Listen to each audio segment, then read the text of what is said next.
আল্লাহকে সিজদা দেওয়ার জন্য মসজিদ নির্মাণ হয়েছে, মাদ্রাসা নির্মাণ হয়েছে, আল্লাহ কোরআনের প্রচার হবে বলে,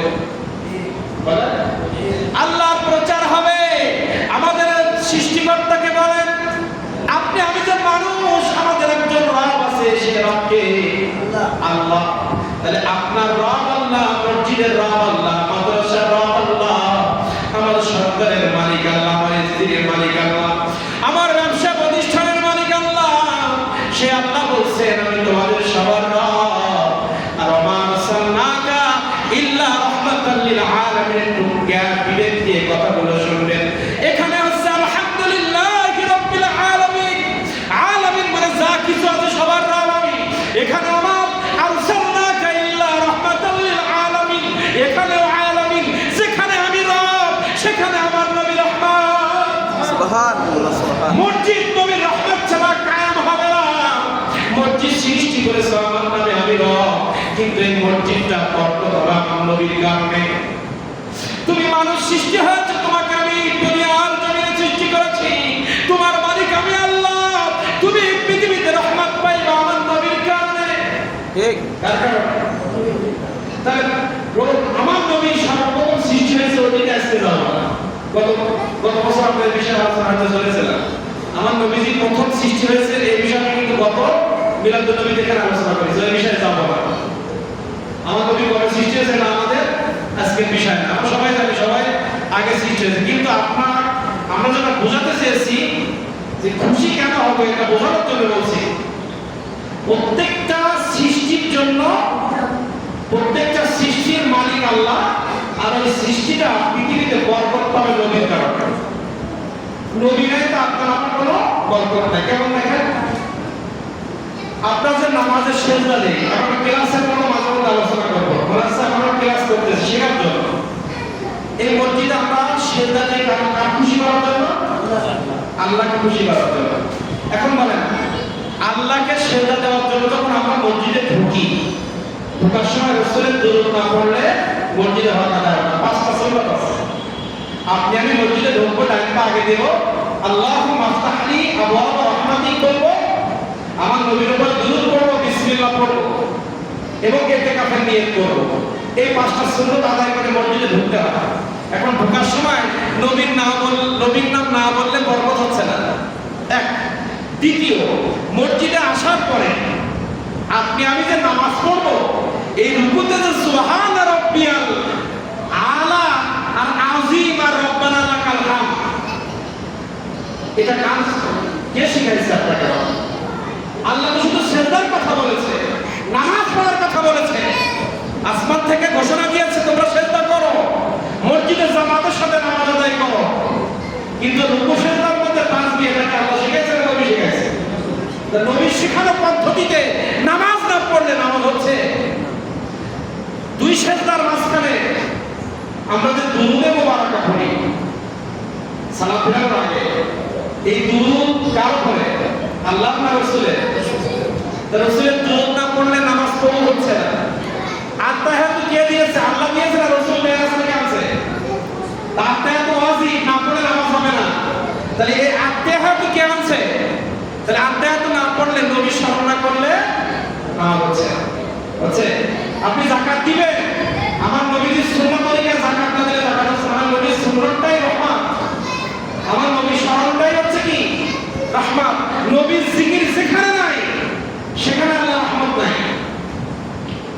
আল্লাহ রাব্বুল আলামিন বলেন, ইয়া আইয়ুহাল্লাযীনা আমানু যকুরুল্লাহা যিকরান কাসীরা। আল্লাহু আকবার। জোরে বলবেন, ইয়া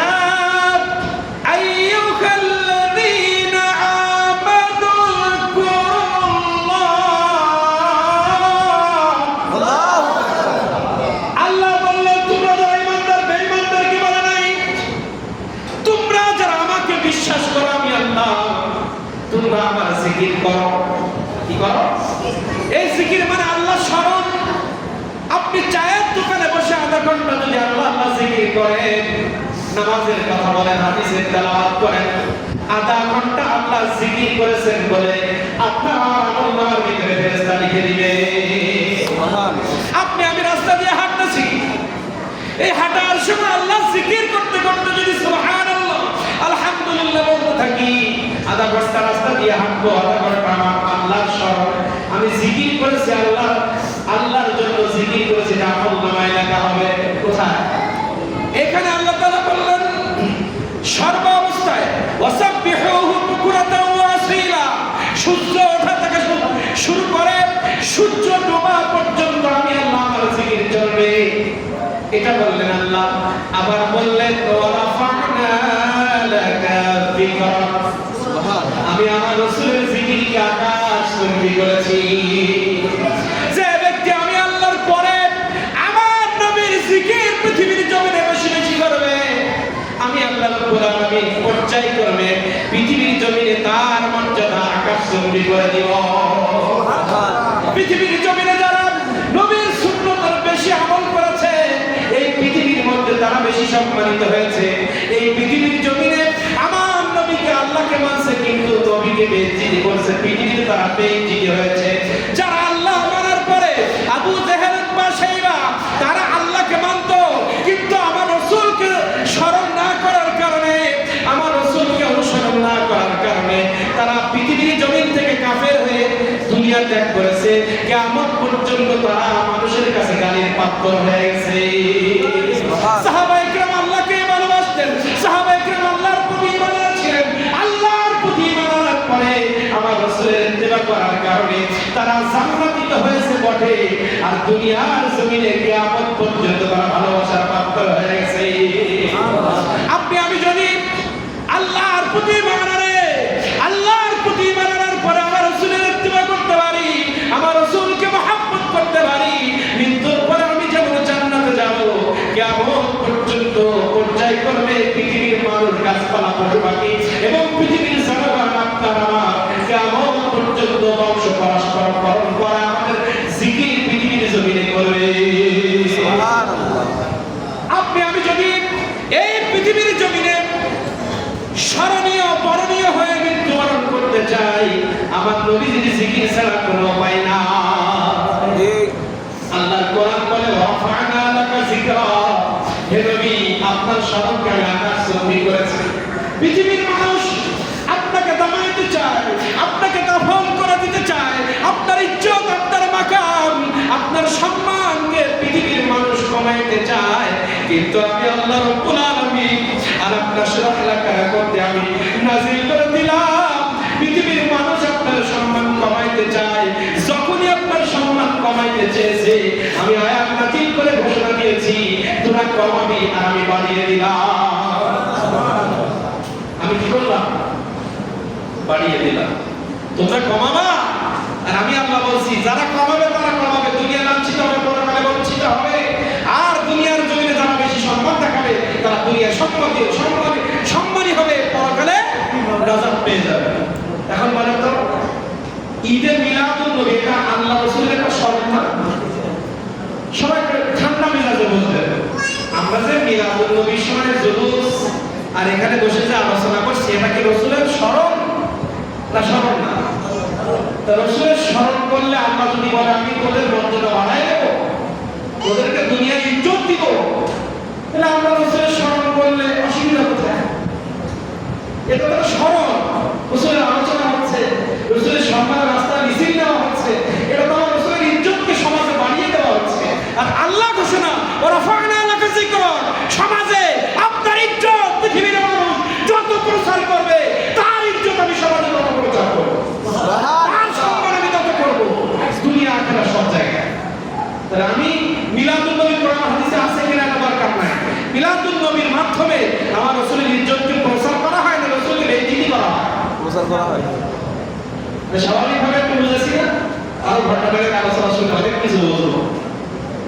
পৃথিবীর জমিনে আপনি আমি শুধু আল্লাহ রাসূলকে মহব্বত করি, ভালোবাসি তাই না? বুখারী খোলেন, এখানে হাফেজ কোরআন আছে। আপনি বুখারী শরীফ খোলেন, মুসলিম শরীফ খোলেন, একটু কিতাবগুলো খুলে দেখেন। বুখারী শরীফের লম্বা একটি হাদিস, হাফেজ ওবাইদুল্লাহ সুন্দর একটি নাত রাসূল পড়ছিল, সাহিত্য কানে বসে যখন নাকটা শুনতেছিলাম, সব বাদ দিয়ে নাকটা শুনতেছিলাম, আর চোখে পানি ঝরে আসছিল। কারণ এই হাফেজ ওবায়দুল্লাহ যে নাতে রাসূল পড়ছে, এটা তার নাক নয়, এটা হাদিসে মুবারাকার অর্থ। হাদিসে মুবারাকার একটা বাংলা অনুবাদ পৃথিবীর আলেমরা এটা নাতে রাসূলের মাধ্যমে প্রচার করে ছন্দে ছন্দে। পৃথিবীর জমিনে শুধু জড় বস্তু নয়, পৃথিবীর জমিনে শুধু মানুষ নয়, আল্লাহর কোরআন সাক্ষ্য, আমার নবীজির হাদিসে মুবারাকা সাক্ষ্য, পৃথিবীর সৃষ্টি থেকে শুরু করে আজ পর্যন্ত এবং কিয়ামত পর্যন্ত পৃথিবীর জমিনে শুধু মানুষ নয়, প্রাণী নয়, জড় বস্তু এবং প্রাণী সবাই আমার নবীকে ভালোবাসে। উস্তুনে হান্নানা একটি পড়েছিল, মনে আছে না? উস্তুনে হান্নানা একটি খেজুর গাছের নাম, যাকে ধরে খুতবা দিতেন রাসূল আকরাম। সবাই পড়ে, যাকে ধরে খুতবা দিতেন রাসূল আকরাম। গাছটি নবীর বিরহে কাঁদিতে রহে, হতভাগ্য হলো যত সাহাবায়ে কেরাম, হতভাগ্য হলো যত সাহাবায়ে কেরাম। আমার নবীকে পৃথিবীর জমিনে শুধু মানুষ নয়, পানি নয়, সূর্য নয়, চন্দ্র নয়, তারকারাজি নয়, আগুন নয়, আমি কয়েকটা বস্তুর কথা হাদিসে মুবারাকা থেকে বলবো, বুঝবেন আপনার আমার মহব্বত কিছুই নয়। পানি কেমন মহব্বত করে, আগুন কেমন মহব্বত করে, পশু পাখি এবং একটা মৃত গাছ আমার নবীকে কেমন মহব্বত করে, আমরা তো সেই মহব্বতের জিকির আজকে করার জন্য বসেছি। উস্তুনে হান্নানা একটা খেজুর গাছ, এই খেজুর গাছটি ধরে আমার নবীজি যখন মদিনা শরীফে খুতবা দিতেন, হঠাৎ করে আমার নবীজির জন্য সুন্দর একটি মিম্বার তৈরি করা হলো। এই যে আমার নবীজির মিম্বারে বসে আছি, পৃথিবীর জমিনে যত মুহাদ্দিস, মুফতি, মুফাসসির, যত আলেম কিরাম, যত সাহাবায়ে কিরাম, কারো ক্ষমতা নাই এইখানে বসার। কারণ এখানে আমার নবীজি বসেছিলেন, এজন্য নবীজির জায়গাটা বাদ দিয়ে নিচে বসে সবাই। এটা হচ্ছে আমার নবীজির মিম্বার। প্রথম জামানায় আমার নবীজি এই খেজুর গাছের গাছটি ধরে, মরা গাছ খেজুর গাছ, সেই গাছটি ধরে খুতবা দিতেন। যখন আমার নবীজির জন্য সুন্দর একটি মেম্বার তৈরি করা হলো, এই নবীজি মেম্বারে যেদিনকে প্রথম খুতবা দিলেন, গাছটাকে যখন সাইড করা হলো, এই গাছের ইবনে আব্বাস রাদিয়াল্লাহু তাআলা আমার রাহমাতুল লিল আলামিনের চাচা, তিনি হাদিসে মুবারাকা বর্ণনা করেছেন, যেদিনকে নতুন মেম্বারে আমার নবীজি খুতবা দিবেন, তাকে দেখে উস্তুনে হান্নানা যে খেজুর গাছটি ধরে আমার নবীজি খুতবা দিবেন, এই গাছটি অঝরে কাঁদতেছে, গাছের থেকে কান্নার আওয়াজ আসতেছে, অঝরে গাছটি কাঁদতেছে। ইবনে আব্বাস রাদিয়াল্লাহু তাআলা বলে, তিনি হতবাক হয়ে যত সাহাবায়ে কেরাম ওই গাছটি যখন নবীজি লক্ষ্য করলেন, গাছটির কাছে গিয়ে বলে, তুমি কেন কাঁদো? হে উস্তুনে হান্নানা, তুমি আর কেঁদো না, কেঁদো না, আমি তোমার জন্য একটি ঘোষণা এই মুহূর্তে দিচ্ছি, আমি তোমাকে জীবিত করে দিব। কি করব? আমি তোমাকে জীবিত করে দিব, তুমি আবার প্রাণ ফিরে পাবে, মদিনার জমিনে তোমাকে আবার লালন করা হবে, তুমি আবার সুন্দর ডালপালা ছাড়াবে, সুন্দর থাকায় খেজুর হবে, কিয়ামত পর্যন্ত পৃথিবীর মানুষ তোমার থেকে খেজুর খেয়ে তৃপ্তি পাইবে, তোমাকে সেলুট করবে, আমি আবার তোমার আগের মতো ফিরিয়ে দিব, তোমার জীবন ফিরিয়ে দিব। এই ঘোষণা যখন আমার নবী দিলেন, তারপরেও কান্না থামে না, কান্না থামতেছে না, কান্না থামে না। এবার আমার নবী আবেগ উৎপন্ন হয়ে ওই খেজুর গাছটি জড়িয়ে ধরলেন, যখন বললেন তোমাকে জীবিত করে দিব, তুমি আবার খেজুর দিকে আগের মতো আবার মানুষ তোমার থেকে খেজুর খেয়ে উপকৃত হবে। রাহমাতুল লিল আলামিন এই ঘোষণা দেওয়ার পরেও যখন খেজুর গাছের কান্না থামে না, আমার নবীজি পরে আরেকটি ঘোষণা দিয়ে, ও উস্তুনে হান্নানা, তুমি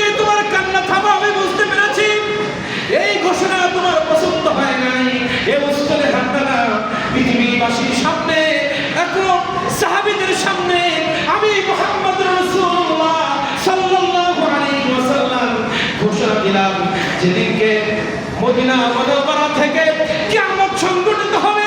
যেদিনকে আমি মুহাম্মদুর রাসূলুল্লাহ মসজিদে নববী, আমি মদিনা শরীফ থেকে যেদিন কিয়ামতের মাঠে উপস্থিত হওয়ার জন্য আমি মুহাম্মদুর রাসূলুল্লাহ যেদিনকে উঠব, ওই দিনকে আমার সাথে তোমাকে রাখবো। আমি মুহাম্মদুর রাসূলুল্লাহ যেই দিন কিয়ামতের ময়দানে জান্নাতে যাওয়ার জন্য আমাকে হালাল সাহালান মারহাবা করে যেদিনকে জান্নাতের মধ্যে নেওয়া হবে, আমি স্বীকৃতি দিচ্ছি আমি যে জান্নাতের মধ্যে থাকবো, যে গৃহের মধ্যে থাকবো, ওই গৃহের মধ্যে উস্তাদে হান্নারা তোমার জন্য একটি জায়গা করে দিব। মুহাম্মদুর রাসূলুল্লাহ সাল্লাল্লাহু আলাইহি ওয়াসাল্লাম এই ঘোষণা দিয়ে তাৎক্ষণিক খেজুর গাছের কান্না বন্ধ হয়ে গেল। তাহলে একটি খেজুর গাছ যার জীবন নেই, যাকে ধরে আমার নবীজি খুতবা দিতেন, তাকে বলা হলো তোমার জীবন ফিরিয়ে দিব, তুমি পৃথিবীবাসীকে আবার ফল দিবে, কিয়ামত পর্যন্ত তোমার জীবন আমি ফিরিয়ে দিব, কোনদিন তুমি বুড়া হবে না, তুমি নষ্ট হবে না। এই ঘোষণার পরেও তার কান্না থামে না। যখনই বলা হলো এই খেজুর স্তরে হান্নানা আমি তোমার আমার সাথী করে জান্নাতের মধ্যে রাখবো, তখনই খেজুর গাছের কান্না চলে গিয়েছে। সুবহানাল্লাহ কি দরজার কাছে নেই? সুবহানাল্লাহ কি সবাই দরজার কাছে চলে গেছে? সুবহানাল্লাহ এই দিক করে দিকে এলো। কোন দিকে? এইদিকে। এখন এদিকে তাকান। আচ্ছা, আমার নবীজি মহব্বতের আলোচনা যখন পৃথিবী লয় হয়ে যাবে সেদিকে খেয়াল দেওয়া যাবে না। আমার এখন অ্যাটেনশন থাকবে এদিকে, আমার দিকে না, আমার জবানের দিকে না, রাসূলের দিকে। এখান থেকে বেরোচ্ছে কার কথা? এখান থেকে বেরোচ্ছে কার কথা? আপনারা তাকাবেন রাসূলের মহব্বতে, নট জিয়াউর রহমান। কি আমার রাসূলের কথা বেরোচ্ছে, আমি রাসূলের মহব্বতের কাছে আছি, তার কথা শুনছি, আমি তাকে দেখছি না, আমার রাসূলকে দেখছি। এখানে এই নিয়তটা আগে আনতে হবে। তাহলে একটা খেজুর গাছ, তো সে তার জীবন চাইল না, সে চাইল কি রাসূলের সঙ্গী হতে। একটা গাছ যদি রাসূলের সঙ্গী হতে চায় জীবন না বাদ দিয়ে, তাহলে আমাদের রাসূলের সঙ্গী হওয়ার কারণে, রাসূলের সাথী হতে গিয়ে, রাসূলের কবরের সঙ্গী হতে গিয়ে, কিয়ামতের মাঠে রাসূলের সঙ্গী হতে, জান্নাতে রাসূলের সাথে থাকতে গিয়ে যদি আমার জীবন যায়, সেই জীবন দিতে কোনো রাসূল আছে? ইনশাআল্লাহ, ইনশাআল্লাহ আছে। এখন যদি বলা হয় তোমার জীবন আমি কিয়ামত পর্যন্ত দিব, আল্লাহর তরফ থেকে যারা আসমান থেকে ঘোষণা আসলো দক্ষিণ পাড়া জামে মসজিদে যারা বসে আছে এদের হায়াতটা কিয়ামত পর্যন্ত দিয়ে দেব, কিন্তু রাসূলের মহব্বত করা যাবে না। এই ঘোষণা আসলে কে কে জীবন কিয়ামত পর্যন্ত চান? হাত তুলে। ঘোষণা আসলো কি রাসূলের ইত্তেবা করা যাবে না, আল্লাহ করতে হবে, তোমার হায়াত কিয়ামত পর্যন্ত দেব, কিন্তু রাসূলের গুণগান বেশি গাওয়া যাবে না। এই হাতকে আমরা চাই না, এই খেজুর গাছের থেকে আমাদের মর্যাদা কমে যাবে। যে খেজুর গাছের জীবন দিতেছিল কিয়ামত পর্যন্ত, সে বলল আমি জীবন চাই না, আমি ফল দিতে চাই না, আপনি যদি আমাকে জান্নাতের সাথী করেন তাহলে আমার কান্না থামবে। তাহলে খেজুর গাছের থেকে মহব্বত আমাদের বেশি হওয়া দরকার আছে না? আছে। তাহলে আমরা আমাদের জীবনের বিনিময়ে আমার রাসূলকে ভালোবাসতে চাই কিনা? চাই। তবে সেটা আয়াত পড়ছিল না, লা ইউমিনু আহাদুকুম হাত্তা আকুনা আহাব্বু ইলাইহি মিন ওয়ালিহি ওয়া ওয়ালিহি ওয়ান নাসি আজমাইন। পৃথিবীতে স্বামী, স্ত্রী, সন্তান, বাবা মা, দাদা দাদি, নানা নানি, আত্মীয় স্বজন, চাচা চাচি, খালা খালু, ফুফা ফুফি, ব্যবসা বাণিজ্য ঘের পৃথিবীর সব মানুষ থেকে আমার নবী ভালো তুমি ইমানি তোমার নাই। তাহলে পৃথিবীর কোনো বাধ্যকতা, পৃথিবীর কোনো সম্পদ, পৃথিবীর কোনো কিছু রাসূলের মহব্বত থেকে আমাদের কিছু হতে দেবে। এখন যদি আমরা রাসূলের মহব্বতে জুলুস করি, রাসূলের মহব্বতে মিলাদুল অনুষ্ঠান করি, এক পরিবেশে যদি বলে এইগুলা দরকার নেই, আমরা কি সেটা মানবো না মহব্বতের কাজ করবো? মহব্বতের জায়গায় বাধা আসলে সেখানে প্রতিবাদ। মহব্বতের জায়গায় কোনো ছাড় নাই। তুমি আমার জায়গা দখল করেছো, আমি ছেড়ে দিতে পারি। তুমি আমার চাকরি খেয়েছো, তোমাকে ক্ষমা করতে পারি, কারণ আমার ব্যক্তি স্বার্থ। তুমি আমার মসজিদের ইমামতি, ইমাম থেকে তুমি আমাকে বহিষ্কার করেছো, এটা আমার ব্যক্তি স্বার্থ, এটা আমি মেনে নিতে পারি। তুমি আমার সরকারি বেসরকারি কোম্পানির চাকরি তুমি নষ্ট করেছো, এটা আমার ব্যক্তি স্বার্থ, এটা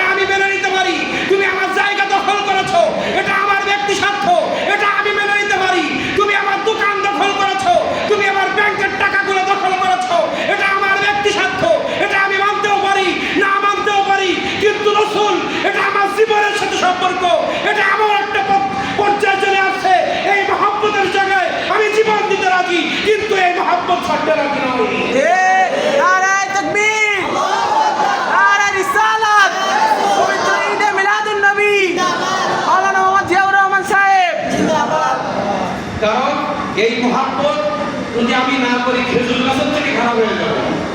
একটা গাছ কাটলে আর তার কোনো দাম নাই। খেজুর গাছ, কত খেজুর গাছ পড়ে আছে। হাদিস শরীফে খেজুর গাছের কথা আসছে, সেটাই বলছে। আগুন পানির কথা আসতেছে। খেজুর গাছের থেকে যদি আমার মহব্বত বেশি না, আমি আমার কাছে কি জবাব দিই? একটা খেজুর গাছ সে জীবন চায় না, সে সম্মান চায় না, সে চায় রসুলের সাথী হতে। এখন রসুলের সাথী হতে গিয়ে দুনিয়ার অনেক আকাশচুম্বী সম্মান যদি আমার হাত ছাড়া হয়ে যায়, কোনো অসুবিধা নেই। কিন্তু দেখা যায় দুনিয়ার এমপি হতে গিয়ে, মন্ত্রী হতে গিয়ে, প্রধানমন্ত্রীর পদ দিতে গিয়ে, ইমামতির চেয়ার নিতে গিয়ে, মেম্বারের পদ দিতে গিয়ে, চেয়ারম্যানের পদ দিতে গিয়ে, মাদ্রাসার প্রধান, স্কুলের প্রধান, ইউনিভার্সিটির প্রধান, বিচার বিভাগের প্রধান, ব্যবসায়িক প্রধান হতে গিয়ে আমার রসুলের সম্মান দুঃসাত করে আমি সেই পদ নিয়ে প্রাপ্ত হয়ে গেছি। ইমানদারের কাজ কি? আমি জজের আসন চাই না। যে জজের আসনে বসে আমার রসুলের বেয়ানচিতি হবে, এই জজের আসন আমি চাই না। এটা ইমানের কথা। যে মসজিদের মেম্বারে বসে আমার রসুলের বিরুদ্ধে কথা বলতে হবে, যে মসজিদের মেম্বারে বসে আমার রসুলের শানের কথা বলার কারণে আমার চাকরি চলে যাবে, এই মেম্বার আমি চাই না। এটা ইমানের কথা। কিসের কথা? আমি বিচারক, আমি জজ, আমি যে রায় দিব এটা কোরআনের রায় হতে হবে। আমি যে রায় দিব এটা রসুলের রায় হতে হবে। আমার রায় দিতে গিয়ে যদি কোরআনের বিপক্ষে চলে যায়, রসুলের বিপক্ষে চলে যায়, আমি এই বিচারকের চেয়ার চাই না। এটা ইমানের দাবি। কিন্তু এখন বাংলাদেশ সহ সারা বিশ্বের দিকে খেয়াল করলে রসুলের ইজ্জত যেখানে যায় যাক, ইসলামের ইজ্জত যেখানে যায় যাক, কোরআনের ইজ্জত যেখানে যায় যাক, আমার সিয়ারটা চাই। রসুলের ইজ্জত যেখানে যায় যাক, কোরআনের ইজ্জত যেখানে যায় যাক, ইসলামের ইজ্জত যেখানে যায় যাক। 50 বিঘা জমি টেন্ডার বাজি আমার চাই। গরুর হাটের দখলটা আমার চাই। অন্যায়ভাবে সরকারি জমি, অন্যায়ভাবে অন্যের জমি দখল করা, এটা ইসলাম স্বীকৃতি দেয় না? স্বীকৃতি দেয় না? কথা বলেন। ইসলাম যেটা স্বীকৃতি দেয় না, নবীও সেটা স্বীকৃতি দেয় না। ইসলাম মানে নবী, কোরআন মানে নবী। অন্যের জমি দখল করা এটা নবীর স্বীকৃতি নয়। এখন আমার শখ জেগেছে, আমার 2 বিঘা জমি দরকার, আমার 5টা সন্তান, তাদেরকে প্রতিষ্ঠিত করতে হবে, আমার 2টা বাড়ি না করলে, একটা প্রাইভেট কার না হলে তো স্ট্যাটাস বজায় থাকে না। এখন আমার এই সম্পদ বাড়াইতে গিয়ে আমি এমন একটি কাজ, যেটা আমি জানতেছি, বুঝতেছি কোরআন বিরোধী, ইসলাম বিরোধী, নবী বিরোধী, কিন্তু দুনিয়ার স্বার্থে আমি সেই কাজটা করে কোরআন, হাদিস, রসুলকে পিছিয়ে ফেলে দিলাম। আমি কুত্তার থেকে নিকৃষ্ট। আমার যদি ঈমান থাকে, আমার যদি রসুলের প্রতি সামান্যতম দরদ থাকে, যে চেয়ারে, যে ব্যবসায়, যে টেন্ডার বাজির মধ্যে ইসলাম নাই, রসুল নাই, নবী নাই, ওটা আমি বাতিল ঘোষণা করবো, ঠিক না? ওটা আমার চাই না। চাই বলেন? আজকে থেকে শিক্ষা নিতে হবে। এখানে যে কজন আছি, যাদের বিবেক আছে, এখানে ধ্যানওয়ালা, দিনমজুর, সরকারি বেসরকারি, স্কুল, মাদ্রাসা, মসজিদ, সকল প্রতিষ্ঠানের অল্প অল্প কিছু কিছু মানুষ এখানে আছে, স্টুডেন্টও আছে। সবার কাছে আজকে বিরাজনবী সাকসেস হবে যদি আমলটা আমরা করতে পারি। সেটা কি? আমি যে কাজটা করব, আমি একটা দোকান করব, সব বুঝবেন, আমার রিজিকের জন্য, আমার দুনিয়ায় বেঁচে থাকার জন্য আমি একটা মাছের ঘের করব, আমি মাছের ব্যবসা করব, আমি পোনার ব্যবসা করব, আমি চায়ের দোকান দেব, আমি একটা চায়ের দোকান দেব, আমি ইমামতি করব, আমি মসজিদই করব, আমি সরকারি বেসরকারি বিভিন্ন পদে থেকে চাকরি করব। এটা আমার রিজিকের জন্য দরকার আছে।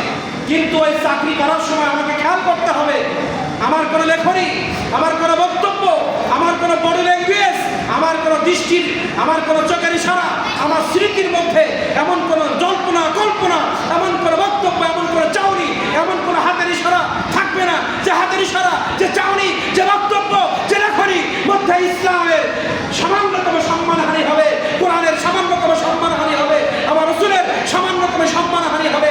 এমন কোনো কাজ আমার সামনে আসলে সে কাজ বাদ দিব, কিন্তু সে কাজে আমি যাব না। বুঝতে পেরেছি? আমার জীবন চলতে সহজ হবে।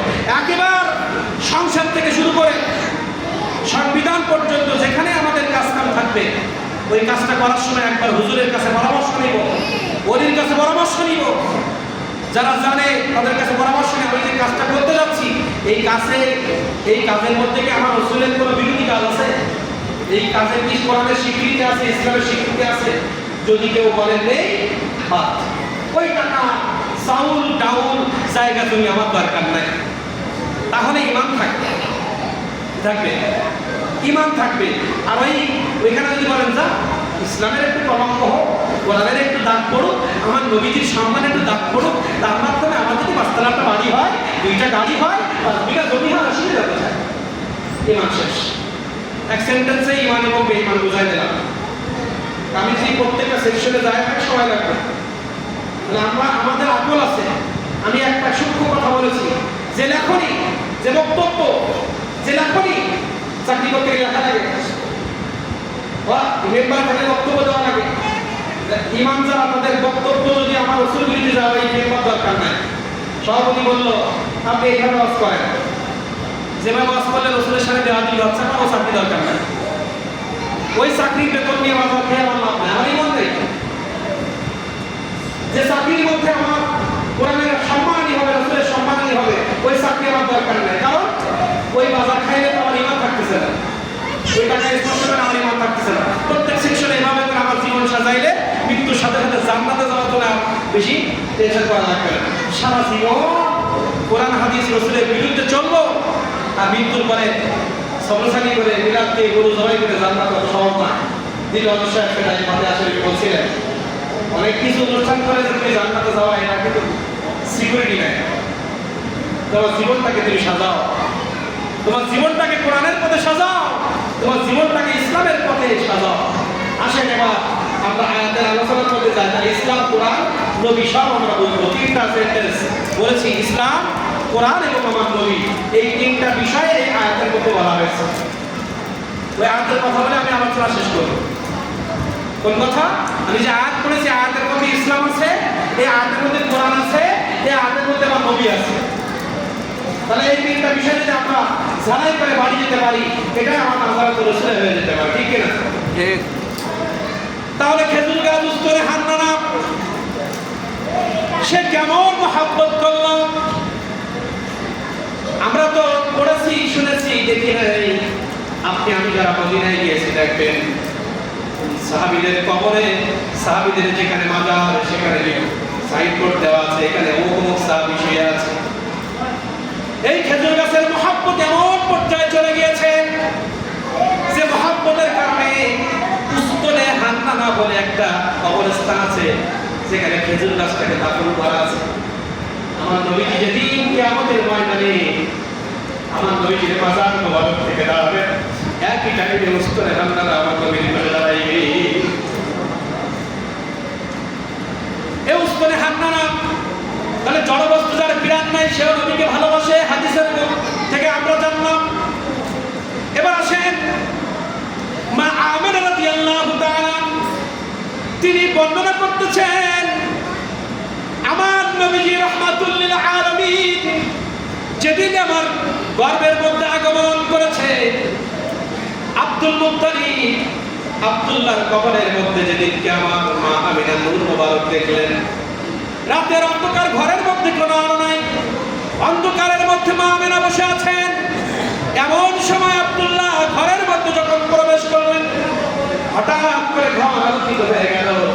দেখলাম আমার স্বামীর কবরের মধ্যে একটা বিদ্যুতের মতো নূর চমকায়।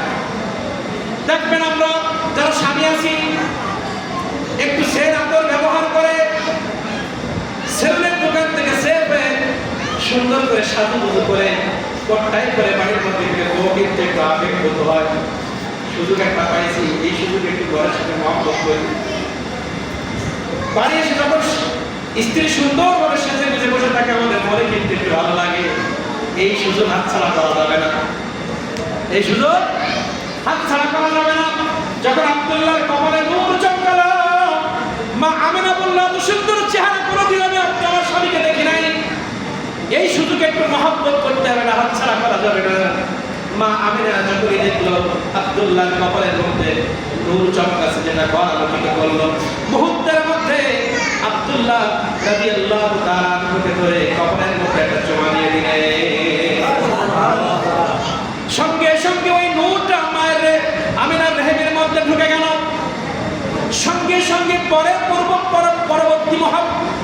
পরবর্তী সময় আসমান থেকে একটি আওয়াজ আসলো ঘরের মধ্যে, মা আমিনা তোমাকে উদ্দেশ্য করে বলছি, তুমি যে আব্দুল্লাহর কবরের মধ্যে চোয়া দিয়েছো, সোমা দেওয়ার সঙ্গে সঙ্গে পৃথিবীর শ্রেষ্ঠ মানব, পৃথিবীর শ্রেষ্ঠ সৃষ্টি, দুজাহানের বাদশা হযরত মুহাম্মদুর রাসূলুল্লাহ সাল্লাল্লাহু আলাইহি ওয়াসাল্লাম এই মুহূর্তে তোমার দেহের মধ্যে প্রবেশ করেছে। সুবহানাল্লাহ। এই আওয়াজ যখন ঘরের চতুর্দিক থেকে আসতেছে, কে গো তুমি, কে আওয়াজটা আমার কানে শোনাও, তখন তিনি তার পরিচয় দিলেন, আমি আদম আলাইহিস সালাম, আল্লাহর প্রথম মানব পৃথিবীর জমিনে আমার দ্বারা সৃষ্টি করা হয়েছে। আল্লাহ রাব্বুল আলামিন আমাকে জানিয়েছে, আদম তুমি যাও আমিনার ঘরের মধ্যে গিয়ে আমার আমিনাকে মুহাম্মদুর রাসূলুল্লাহর সুসংবাদটা জানিয়ে দাও। সুবহানাল্লাহ। মা আমিনাকে জানিয়ে দাও। মা আমিনা বলছে, একদিন, দুই দিন, 2 মাস, 3 মাস হয়ে গেল, আমাদের স্ত্রীদের কনসেপ্ট যখন হয়, তাদের বমি হয়, বিভিন্ন লক্ষণ দেখা দেয়, খেতে পারে না। কিন্তু মা আমিনা যেদিনকে শুনলো আমার হেলের মধ্যে মুহাম্মদ চলে আসছে, রাসূলুল্লাহ সাল্লাল্লাহু আলাইহি ওয়াসাল্লাম, মা আমিনার কওলগুলো, বক্তব্যগুলো হাদিসের মধ্যে চলে আসছে। মা আমিনা বলছে, দীর্ঘদিন হয়ে গেল পেটের মধ্যে কোনো জ্বালা যন্ত্রণার বমি আমি খাইতেই পারি, আমি একদিন একটা সেকেন্ডের জন্য বুঝতে পারি না আমার পেটের মধ্যে কেউ আছে, কিন্তু কিছু আশ্চর্যজনক ঘটনা দেখে বুঝতে পারি আমার মধ্যে কেউ আছে। কিন্তু সাধারণ মানুষ, সাধারণ মহিলারা পেটের মধ্যে বাচ্চা গেলে যে ব্যথা অনুভব করে, যে সিমটমগুলো দেখা যায়, সেগুলো আমার আমিনার মধ্যে নাই।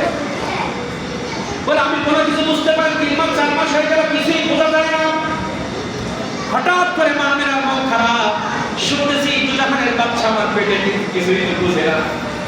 ঘরের মধ্যে ঘুমিয়ে আছে, হঠাৎ করে একদিন রাত্রির মধ্যে জান্নাত থেকে একটি সবুজ রঙের পাখি মা আমিনার গৃহের মধ্যে ঢুকলাম। মা আমিনার গৃহের মধ্যে গিয়ে মা আমিনার শরীরটাকে একটু গোলায় দিল, নরমভাবে গোলানোর পরে হঠাৎ করে তার মনের মধ্যে ভালো চিন্তা আসলো, এত সুন্দরভাবে আমাকে আপ্যায়ন করছে, কেউ একটু আছে। 2-3 মাস কিছুই বুঝে না, যখন একটা পাখি এসে একটু শরীরটা গোলায় দিল, তখন একটা আস্থা পেল, না ঠিক আছে, কিছু আছে, কিছু। শুধু তাই না, এবার দেখেন, যতদিন আমার নবীজি মা রেহেমে ছিল, কি ঘটনাগুলো ঘটলো 2-1টা বলে আমি সামনের দিকে যাব। মা আমিনা বর্ণনা করছে, এই যে বললাম, গাছ আমার নবীকে ভালোবাসে, শুধু আমরা নই, পানি আমার নবীকে কেমন ভালোবাসতেন। আমার নবীজি যেদিনকে মা আমিনার রেহেমে ঢুকছে, তার পরবর্তীতে ওই নবীজির ঘরের পাশে ছিল একটি কুয়া, যেখান থেকে ওই মদিনা শরীফের, মক্কা শরীফের সমস্ত মহিলারা সেখান থেকে পানি দিত, পানি। মা আমিনা এতদিন ওই কুয়ার কাছে গেলে ওই কুয়ার মধ্যে অনেক নিচে পাত্র ঢেলে পানি উঠাইতে হতো। মা আমিনা বলছে, যেদিন থেকে আমি সংবাদ পেয়েছি মুহাম্মদুর রাসূলুল্লাহ আমার রেহেমে চলে আসছে, তারপরে প্রথম যেদিন আমি কুয়ার কাছে পানি আনতে গেলাম, আমি কুয়ার পাশে যাইতে দেরি, পানি কুয়ার মুখে উঠতে দেরি করে না। পানি রাসূলের মহব্বতে নিচে থাকতে পারে নাই, এখনো মুহাম্মদুর রাসূলুল্লাহ দুনিয়া শেষ করে, তার হাত থেকে মহব্বত শুরু হয়ে গেছে যারা বিশ্বজুড়ে। এই ছিল পানির মহব্বত। পানি মহব্বত, রাসূলের মহব্বতের কুয়ার তলদেশ থেকে উপরের মধ্যে চলে আসছে। সুবহানাল্লাহ। মানে পানির থেকে আমাদের মহব্বত বেশি হওয়া দরকার আছে। পানি, গাছ, পশু পাখি সবার থেকে মাখলুক সেরা সৃষ্টি। পানি আল্লাহ সৃষ্টি, গাছ আল্লাহ সৃষ্টি, আগুন আল্লাহ সৃষ্টি, চন্দ্র আল্লাহ সৃষ্টি, সূর্য আল্লাহ সৃষ্টি, আসমান আল্লাহ সৃষ্টি, জমিন আল্লাহ সৃষ্টি, জান্নাত আল্লাহ সৃষ্টি, জাহান্নাম আল্লাহ সৃষ্টি, পৃথিবীর সব কিছু আল্লাহ সৃষ্টি। কিন্তু আল্লাহ ঘোষণা দিয়েছেন, জান্নাতের থেকে, জাহান্নামের থেকে, সূর্যের থেকে, চন্দ্রের থেকে, আসমানের থেকে, জমিনের থেকে, পশুর থেকে, পাখির থেকে, পৃথিবীর সবার থেকে মানুষকে আমি শ্রেষ্ঠ হিসেবে সৃষ্টি করেছি। সুবহানাল্লাহ। নারায়ে তাকবীর, নারায়ে রিসালাত, পবিত্র ঈদে মিলাদুন নবী, ঈদে মিলাদুন নবী। সব সৃষ্টির থেকে যদি আমরা শ্রেষ্ঠ হই, তাহলে আমরা তো সৃষ্টির কাছে মহব্বত ধরা, যে মানুষ সর্বশ্রেষ্ঠ মাখলুকাত আল্লাহ। তাহলে আল্লাহ বলছে আমি 18,000 মাখলুকাত পৃথিবীতে সৃষ্টি করেছি। পর্যায়ক্রমে নবী মুহাম্মদ রাসূলুল্লাহ যখন মায়ের রেহেমের মধ্যে আল্লাহর ইশারায় প্রবেশ করেছে, সেদিন থেকে শুরু করে দুনিয়া আসা থেকে শুরু করে দুনিয়া ত্যাগ থেকে শুরু করে মদিনায় ঘুমানো থেকে শুরু করে কিয়ামতের মাঠে ওঠা পর্যন্ত পর্যায়ক্রমে 18,000 মাখলুকাত প্রতি মুহূর্তে আমার নবীর ভালোবাসার প্রমাণ দিয়ে গেছে, দিচ্ছে, দিবে। Continuous, present continuous. আমার নবীজির মহব্বত, দুনিয়ায় নবীজি আগমন করেন নাই, মা আমিনার রেহেমের মধ্যে কেবল ঢুকছে, সেইখান থেকে পৃথিবীর সমস্ত মাখলুকাত পর্যায়ক্রমে আমার নবীজির মহব্বত প্রকাশ করতে শুরু করেছে। আর যতদিন মায়ের রেহেমে ছিল প্রকাশ করেছে, রেহেম থেকে দুনিয়া আসছে প্রকাশ করেছে, মদিনায় ঘুমিয়ে আছে প্রকাশ করতেছে, কিয়ামতের মাঠে দাঁড়াবে প্রকাশ করবে, হাসরের ময়দানে দাঁড়াবে প্রকাশ করবে, জান্নাতে যাওয়ার আগ পর্যন্ত পৃথিবীর সমস্ত মাখলুকাত আমার নবীজির প্রেমের প্রকাশ করবে। এটা আমার কথা, আপনার কথা না কোরআন হাদিসের কথা? 18,000 মাখলুকাতের মধ্যে লাকাদ খালাকনাল ইনসানা ফি আহসানি তাকওয়িম, খুব খেয়াল করে শব্দগুলো শুনবেন। আল্লাহ বলছে অবশ্যই, নিশ্চয়ই আমি মানুষকে এমন ভাবে সৃষ্টি করেছি তার কোনো ত্রুটি আমি রাখি না। পানির মধ্যে ত্রুটি আছে, সাগরের মধ্যে ত্রুটি আছে, মাছের মধ্যে ত্রুটি থাকবে, চাঁদের মধ্যে কলঙ্ক থাকতে পারে, সূর্যের মধ্যে কলঙ্ক থাকতে পারে, আসমানে কলঙ্ক থাকতে পারে, জমিনের মধ্যে কলঙ্ক থাকতে পারে। 18,000 মাখলুকাতের মধ্যে মানুষ বাদে যত সৃষ্টি আছে সমস্ত সৃষ্টির মধ্যে কলঙ্ক থাকতে পারে, খুঁত থাকতে পারে, কিন্তু আল্লাহ তাআলা বলছে আমি মানুষকে এমন ভাবে সৃষ্টি করেছি আমি কোনো খুঁত রাখি নাই। স্মৃতিশক্তি দরকার দিয়েছি, চোখ যেখানে দেওয়া দরকার দিয়েছি, নাকটা যেখানে বসালে ভালো দেখা যাবে নাকের জায়গা তাকওয়িম মানে যেমন দরকার তেমন করে সৃষ্টি করছি। লাকাদ খালাকনাল ইনসান, মানব জাতিকে আমি সৃষ্টি করেছি আহসানা তাকওয়িম। আহসান ইসমে তাফজিল, আরবি গ্রামারে ইসমে তাফজিলের শব্দগুলো সবথেকে দামি বোঝানোর জন্য ব্যবহার হয়েছে। এই শব্দটা ইসমে তাফজিলের মধ্যে পড়েছে। আহসান, হাসান মানে সুন্দর। হাসান ভাই বসে আছে, হাসান ভাইকে উদ্দেশ্য করে বলি, হাসান যাদের নাম তাদের হৃদয়ে হবে আকাশচুম্বী। হাসান মানে কি? সুন্দর। ব্যবহার যদি সুন্দর না হয় তাহলে হবে না। মসজিদে দান করতে হবে বেশি, এলাকার মানুষের বিপদ আপদে ছুটতে হবে, তাহলে আমার নামের কার্যকারিতা আসে। কি? হাসান মানে সুন্দর। হাসান থেকে আহসান অতি সুন্দর। আল্লাহ যদি হাসান করে তাকওয়িম বলতেন তাহলে কোন রকম সুন্দর যদি আমি মানুষকে সৃষ্টি করেছি বলা যাইতো, কিন্তু আহসান করে তাকওয়িম বলেছেন মানে মানুষকে যেভাবে সৃষ্টি করলে মানুষ সুন্দর মাথা উঁচু করে সমাজে দাঁড়াইতে পারবে, যেমন স্মৃতি দিলে সে বক্তা হতে পারবে, এমপি হতে পারবে, সেই যোগ্যতা দিয়ে তার স্মৃতি, তার মেমোরিটাকে আমি লোড করে দিয়েছি। তার চোখের পাওয়ার যেমন দরকার তেমন দিয়েছি, তার ভুরুটা যেভাবে দিলে সুন্দর হবে সেভাবে দিয়েছি, তার ঠোঁটটা এলোমেলো দিতে পারতাম আমি ঠোঁটটা সুন্দর করে দিয়েছি, নাকটা সুন্দর করে দিয়েছি, কানটা এমন জায়গায় দিয়েছি দেখতে সুন্দর হয়। তাকওয়িম মানে যা যেমন জায়গায় যেটা বসানোর দরকার সেখানে সেটা বসায় আমি মানুষকে সৃষ্টি করেছি। তাহলে এখন বোঝেন সবার থেকে দামি করে যে মানুষকে সৃষ্টি করলো, কোরআন ইসলামের প্রতি ভালোবাসা দেখানোর ক্ষেত্রে সর্বনিকৃষ্ট অবস্থায় আছে এই মানুষদের। আর যাদের থেকে আমাদের দামি বানাইছে তারা ইজ্জতের দিক দিয়ে উচ্চ মাথায় আছে। আমার রাসূলকে ইজ্জত দেওয়া মানে কোরআনকে ইজ্জত দেওয়া, আমার রাসূলকে ইজ্জত দেওয়া মানে ইসলামকে ইজ্জত দেওয়া, আমার রাসূলকে ইজ্জত দেওয়া মানে আল্লাহকে ইজ্জত দেওয়া। আল্লাহ বলছে কুল ইন কুনতুম তুহিব্বুনাল্লাহ, আমি আল্লাহ পৃথিবীকে ভালোবাসবো তখন আমার নবীজির ইত্তেবা করবে যখন। হে পৃথিবীর মানুষ, তোমাকে আমি সৃষ্টি করেছি ঠিকই, কিন্তু তুমি যদি চাও আমি আল্লাহ সার্বক্ষণিক তোমার প্রেম করি, তোমাকে মহাব্বতের চাদরে বেষ্টন করে রাখি, তোমার একটা সবক আমি দিয়ে দিলাম, ফাত্তাবিউনি, আমার নবীর সুন্নতের আমল শুরু করে দাও, ইহবিবুকুমুল্লাহ, আমি মহাব্বতের চাদরে তোমাকে বেষ্টন করে রাখি। তাহলে আল্লাহ রহমতের চাদরের মধ্যে থাকতে গেলে রাসূল প্রেম লাগবে। আরে ফাত্তাবিউনি ব্যাখ্যা কেউ করেছেন সুন্নতের আমল, আর অধিকাংশ মুফাসসির বলেছেন মহাব্বত। কারণ কি? এখানে আসলটা বসে আছে, আসলটা বসে হুজুর আমার এই কাজটা আপনি করে দিয়ে দেন, আমার যদি তার প্রতি ভক্তি মহব্বত না থাকে আমি কিন্তু গুরুত্ব দিব না। ভাই মুহুরির কাজ করে, আমি বললাম ভাই আমার দলিলটা আপনি দেখে দিয়ে দেন, আমার প্রতি মহব্বত থাকলে তাড়াতাড়ি তার খাতাবলি করে দেবে, আর মহব্বত না থাকলে শুধু তাল বাহানা করে। তা আমার নবীর পরে মহব্বত যদি না আসে তাহলে নবীর সুন্নাত পালন করতে তাল বাহানা শুরু হবে। এজন্য ফাত্তাবিউনি মানে আগে মহব্বত করো, তাহলে রাসূলের কাজগুলো করতে তোমার জন্য সহজ হবে। কারণ যার পরে মহব্বত থাকে না তার কাজগুলো আমার ভালো লাগে না। আগে মহব্বত আসতে হবে।